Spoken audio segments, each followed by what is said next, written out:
Polícia Federal quebra o sigilo de Lulinha e já começa a fazer um mapeamento sobre as suas conexões. Se fodeu! Outra coisa que eu quero falar nesse vídeo é que eu consegui falar com o presidente Hugo Motta e ele já despachou a PEC anti-PVA para a Comissão de Constituição e Justiça. Eu vou falar para vocês as minhas articulações políticas para esse tema avançar ainda neste ano, a gente ter vitórias em relação a esse assunto.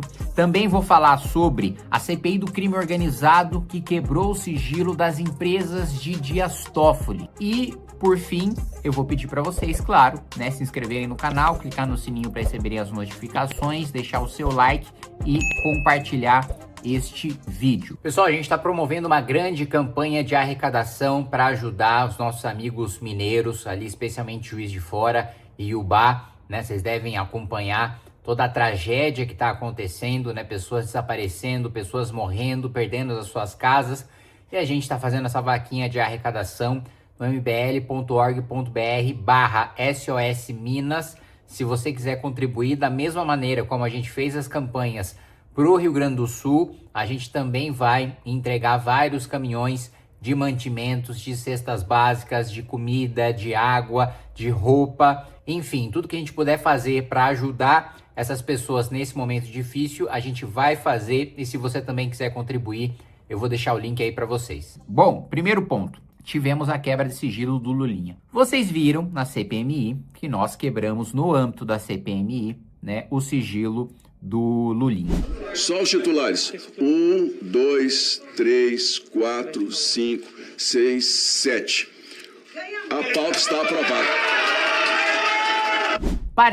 Parece, né? Eu recebi informação por cima que o ministro Gilmar Mendes concedeu um habeas corpus de ofício, né, anulando esta decisão da CPMI. O que, evidentemente, eu não li para falar com propriedade sobre a decisão do ministro Gilmar Mendes, mas eu já adianto para vocês que, evidentemente, se uma CPMI toma uma decisão de quebrar o sigilo, a Constituição prevê os poderes da CPMI, a CPMI não pode, né, dar uma decisão de prender ninguém, não pode julgar ninguém, né, a CPMI possui poderes, né, que um delegado possui, né, que a polícia possui, ao mesmo tempo que tem o poder de determinar quebras de sigilo, convocações de testemunha, por aí vai. Muito bem, quebra de sigilo tá lá, na Constituição. CPI pode quebrar sigilo.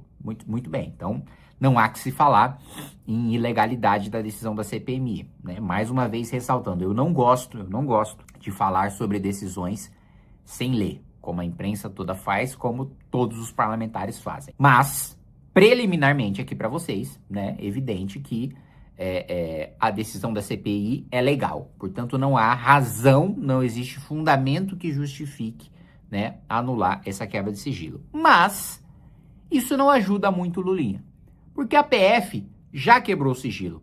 E quebrou o sigilo com autorização do Supremo. Então já não tem mais para quem recorrer. Quebrou o sigilo com autorização do Supremo, não tem mais para quem o Lulinha recorrer.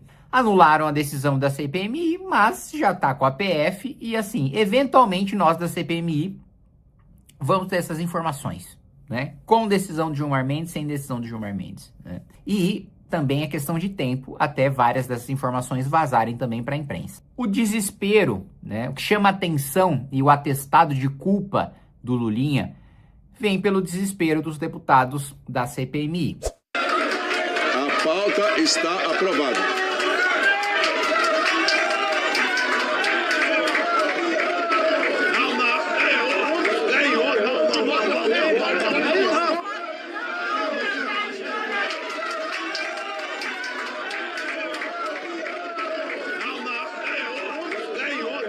Né, os deputados e senadores do PT, inclusive eu nunca tinha visto o líder do governo Lula na CPMI, o senador Jacques Wagner, ele foi, né, e foi por quê?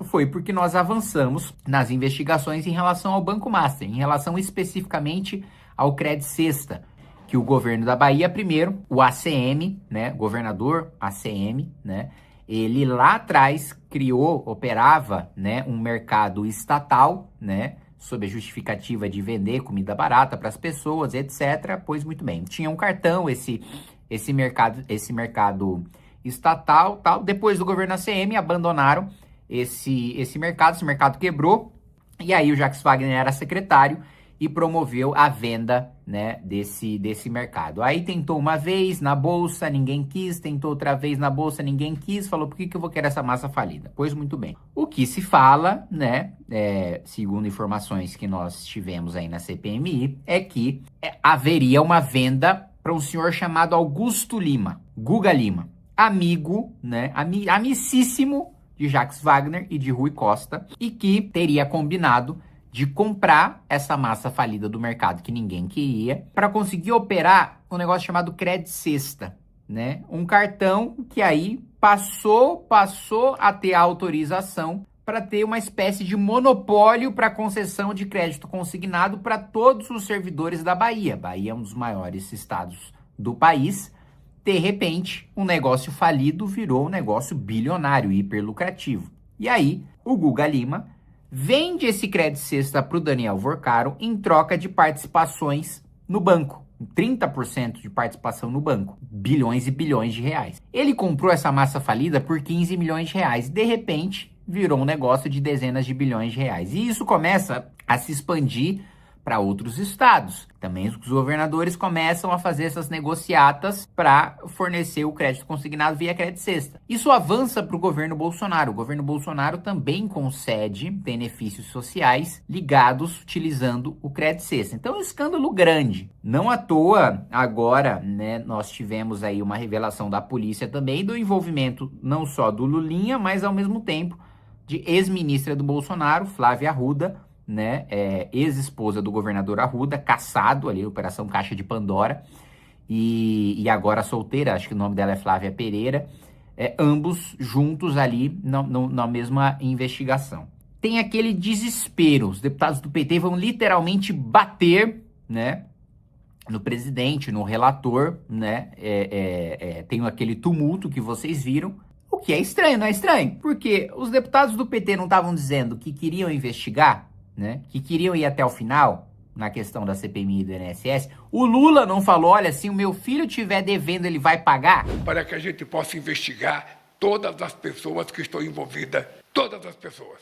Ninguém ficará livre. Se tiver filho meu metido nisso, ele será investigado. Então, qual que é o medo? Ao mesmo tempo, na CPI do crime organizado, quebra-se o sigilo das empresas de Dias Toffoli. Então, o primeiro ponto que eu quero colocar para vocês vocês estão vendo como existe esperança, como as coisas, apesar de muito mais devagar do que a gente queria, que a gente gostaria, é um ciclo, né? É o paradoxo de Tostines, né? Nada acontece, aí a população não se mobiliza porque nada acontece. Só que nada acontece porque a população não se mobiliza. A população espera que algo vá acontecer sem que ela se mexa, sem que ela coloque grande pressão em cima de um assunto. Não vai acontecer. Aí, como nada acontece porque a população não coloca pressão, ela fala, não vou fazer nada porque não adianta, porque nada acontece. E não é que não adianta, adianta. Não acontece nada porque ninguém faz. Nós mostramos que quando tem mobilização popular, tem gente que vai pra cadeia, tem presidente da República que é caçado, como nós fizemos na época do impeachment. Só que aí as pessoas estão anestesiadas, falam, não adianta porque nada acontece porque não se mexe, porque a população não se mexe. Mas vocês estão vendo que com um mínimo de repercussão que a gente dá para um caso, um mínimo de pressão que a gente dá para um caso, o mínimo eu tô falando porque é o máximo que nós podemos fazer, nós dentro do MBL, militância, coordenadores, parlamentares, nós damos o nosso máximo. E o nosso máximo é um mínimo de repercussão, sem o grande apoio popular, para esses casos que resultam nessas vitórias. Por falar em vitória, eu conversei com o presidente Hugo Mota, como eu prometi que faria na coletiva de imprensa, depois de protocolar as assinaturas da PEC do IPVA. Ele se convenceu de que a proposta precisa andar, de que faz sentido o cálculo, e despachou já para a Comissão de Constituição e Justiça. Então, nós já tivemos uma vitória de despachar para a CCJ. Mas eu já vou falar outra vitória também, da minha articulação. Já falei com o presidente da Comissão de Constituição e Justiça, o deputado Leur Lomanto. E o deputado Leur se comprometeu a fazer tramitar, dar prioridade para a tramitação desse projeto. E eu sei que ele é um sujeito de palavra. Então, nós não só conseguimos despachar em tempo recorde uma PEC para a CCJ, como também já temos o compromisso do presidente da CCJ de que vai nomear um relator que é favorável à proposta, porque o próprio Leur é favorável à proposta, vai fazer essa proposta andar, e eu me comprometo aqui com vocês, eu vou virar os votos dentro da CCJ para a gente aprovar essa PEC. A parte de vocês de pressionar pela coleta de assinatura, vocês fizeram. Agora eu tô fazendo a minha. Eu vou precisar de vocês de novo quando a gente precisar de votos na comissão especial e dos 308 votos dos deputados. Aí eu vou precisar de vocês de novo, porque eu sou 1 em 513. O limite do meu poder de articulação política, né, tá aí. Eu sou uma bancada de uma pessoa, né? O Partido Missão tem um deputado no Congresso Nacional, chama-se Kim, né?